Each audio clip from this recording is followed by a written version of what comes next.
Hey! Today is Thursday, January 8th, and I start work on Monday, January 12th.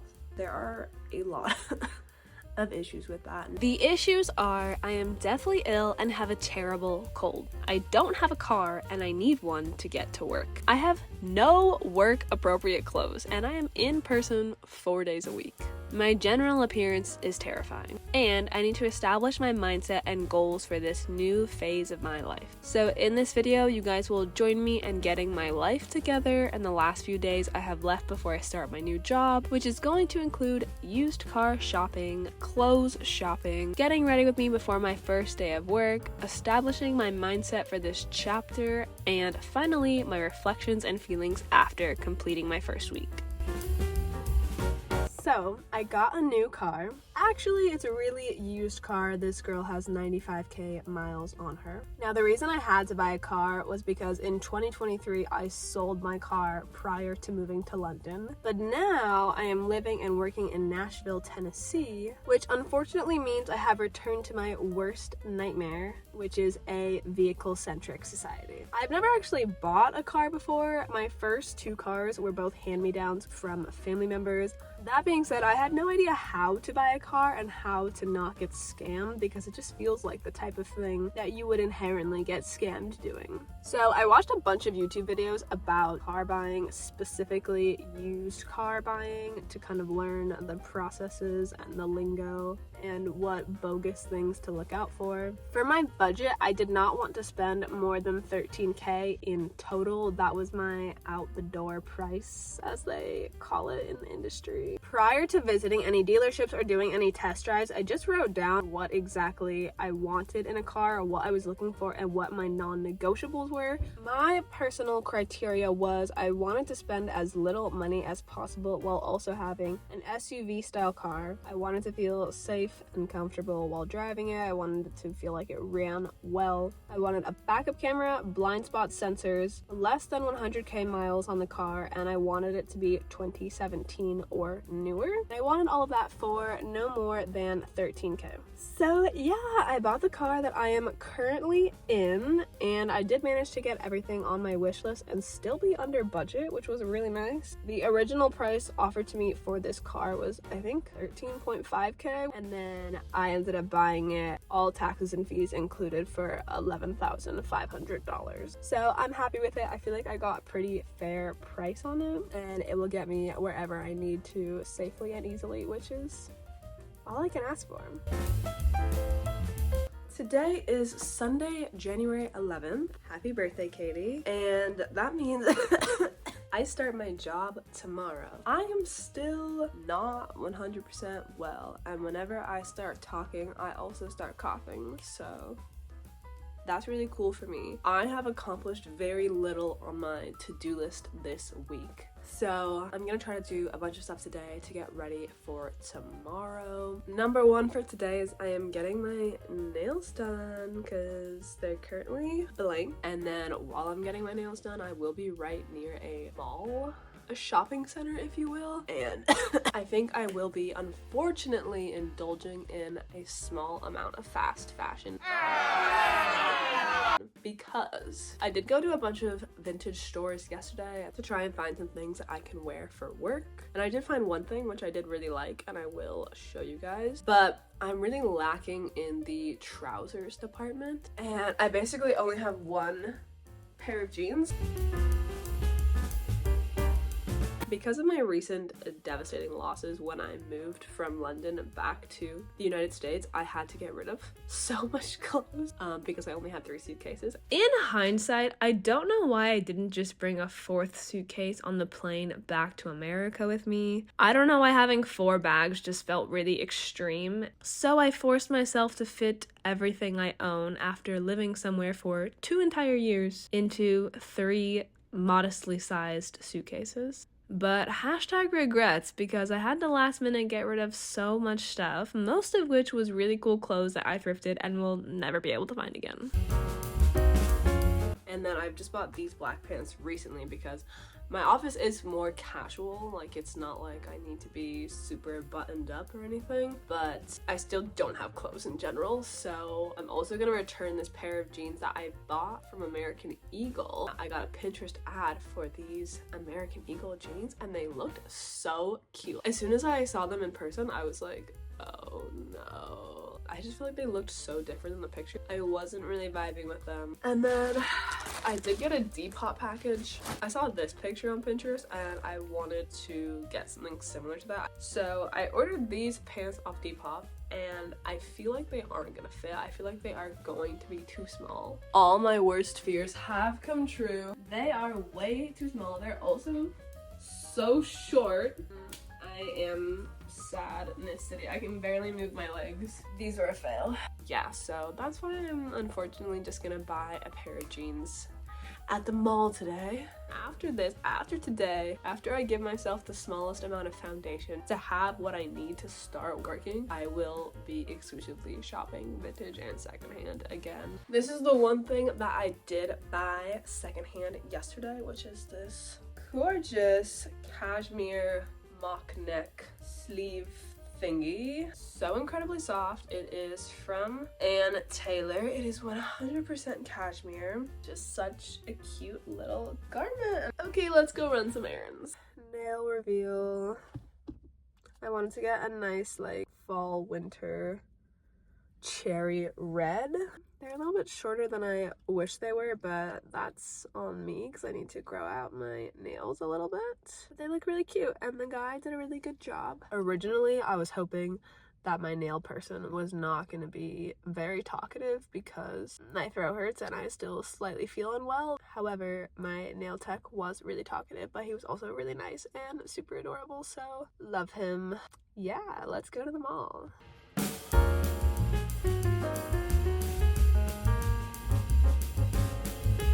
Hey guys, I'm home now. I feel so congested. It's awesome. Time for a little haul. From Ulta, I got a miniature NARS Radiant Creamy Concealer. Do they do shade matching at Ulta? I don't know. The Sephora was across the street, so I went into Sephora and they shade matched me and then left and then bought it at Ulta because I had an Ulta gift card. I wanted to get a concealer because I've never really had a concealer before. I used to use one that my mom gave me, but then I ran out of it and that was years ago and I never bought another one. I went to American Eagle, returned those jeans, and then I went to Abercrombie, my nightmare, and basically I got the navy blue version of the black jeans that I already own. TBH, I don't love them. I'm gonna hold on to them and keep the tags on. After work this week, I'm going to go to a couple of vintage stores because there are a few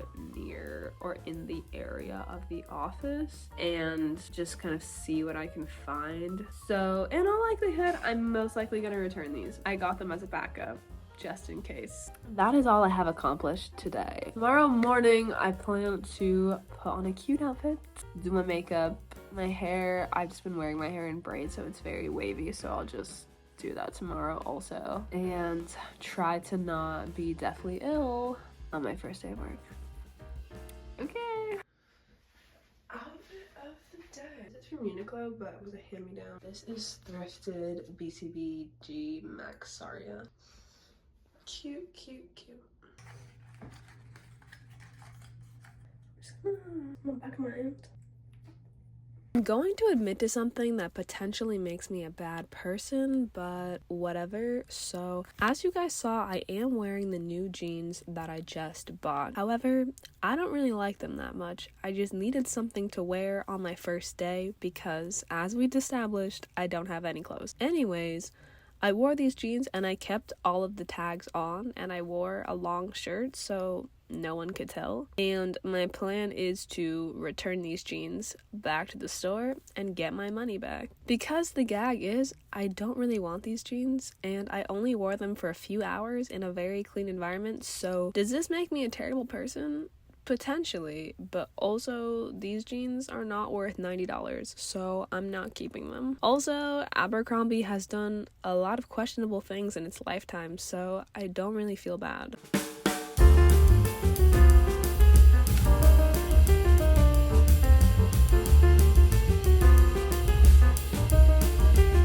read a lot of books and also watched a lot of videos that have basically brainwashed me into believing that life is what you make it and you can shape your experiences based on your expectations of them. So before starting my new job, I wanted to write down what I wanted to get out of this new work experience and write out positive experiences that are very specific and that are aligned with, in general, what I want to get out of life and what I want my life to look like. And I feel like another essential part is to revisit that piece of paper frequently, especially in the beginning when you're first kind of trying to establish / convince yourself of what you want to happen. So for example, in the week leading up to my first day of work, I would reread this page that listed out everything that I wanted from my job every single day. Like, I just read it once a day, and I feel like by rereading and reinforcing this with yourself, it's going to make it so much easier for you to take actions that align with what you want. For example, in my list of expectations, I really highlighted the social aspect, and I wanted my job to be very social and for me to make friends and for me to like people in the building, etc, etc. And I feel like by reading this daily and by reminding myself that it is my goal to have a very social, fun time at the office, I'm going to naturally be more inclined to take actions that actually align with that outcome. Well, I'm gonna be more likely to talk to a new person, or I'm gonna be more likely to try and make conversation with whoever is randomly next to me, because this goal is something that I read and repeat to myself daily. This is my first time doing this intention setting before a life transition, because I've definitely done like affirmations and like writing down what I want when I'm already in a situation, but this was kind of my first time doing it prior to me even starting my job. But I definitely want to do this process again and kind of get myself ready for things by writing down what I want from certain situations or experiences before they even happen. I will summarize for you guys what I wrote down and what my goals are. The first thing I put was I want an awesome manager who I like and respect and get along well with. I want to work with a team that I really like to work with. I want intelligent coworkers that I feel like I am learning from. I want fun young friends at the office. I want people that I get along with really well. And I put we laugh and smile a lot. I want a welcoming, fun, productive office culture. I put I want to have good work-life balance, and I want to be able to plan vacations and enjoy my time off. I want there to be a huge social aspect. I love my team and the office. And yeah, so it wasn't a huge list of expectations, but this is kind of a combination of like things I know from the past that I really liked and really positively impacted my experience that I want to have again, and also some things that I felt like I was possibly lacking in previous workplaces that I want to bring into this one, and I want to see what I can do to change my expectations and my actions to make what I want to happen. Okay, so now that my first official week of work is done, we're gonna go through my week 1 reflections and see if my expectations and my positive mindset aligned with my reality for my first 5 days as unemployed person. Week 1 was pretty chill. The first 2 days I didn't really do that much just because I was getting set up with my laptop and like all the system logins, and it was a lot of just like reviewing stuff the team has already done to kind of get an idea of what they've been doing and what our future goals are and what our current processes are and stuff. So the first 2 days I didn't really do that much, but the second half of the week I did actually start doing things, which was nice. Luckily, my manager seems really sound so far. He seems very just kind of like normal and level-headed. Like, he just seems like a nice, agreeable person, and I really like the vibe of my team, which is really nice. They all just kind of come across as really, really kind people, which I definitely appreciate. In terms of the social side of work, my role is in office 4 days a week. However, not a single person that works on my team is in that office. Nobody that works on the projects I work on is even in the same state as me. So I'm like, my job is basically 100% remote because every single person that I interact with is going to be through a computer, but I also still have to go to the office, which is kind of a unique situation. I personally am glad to have an office, and I do like to go somewhere that's separate from my house to be in a new environment, but it's just kind of a weird position for like the socializing aspect of the office because I don't know anyone there because I don't work with them. That being said, I did make some friends friends at the office this week. So on my second day, somebody really nice sat next to me. She was super cute. I love her. She was just really friendly. She was showing me videos of her nephew. She was telling me like fun facts about the zoo. It was adorable. Hopefully I continue to make more friends. So yeah, week 1 was pretty chill. It is kind of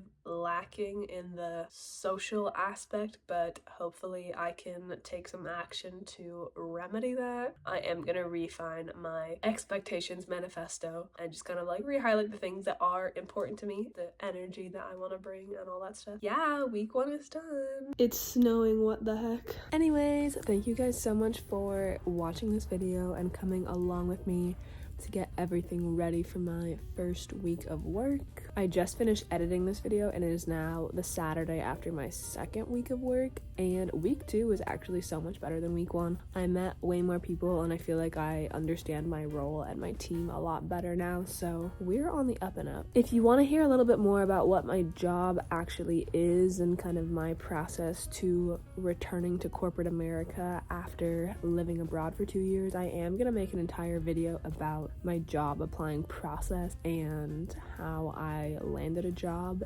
in this economy, which I am very grateful for because I know that it is not easy right now. So once that video is out, if you're curious, it will be linked in the description box and also somewhere on the screen. If it's not out yet, make sure you subscribe so that you can watch it later. And if you liked this video and you think I'm funny or really pretty or really annoying, any one of those 3 is fine. Just make sure that you thumbs up the video, also comment on the videos and subscribe, and I'll see you back for the next one.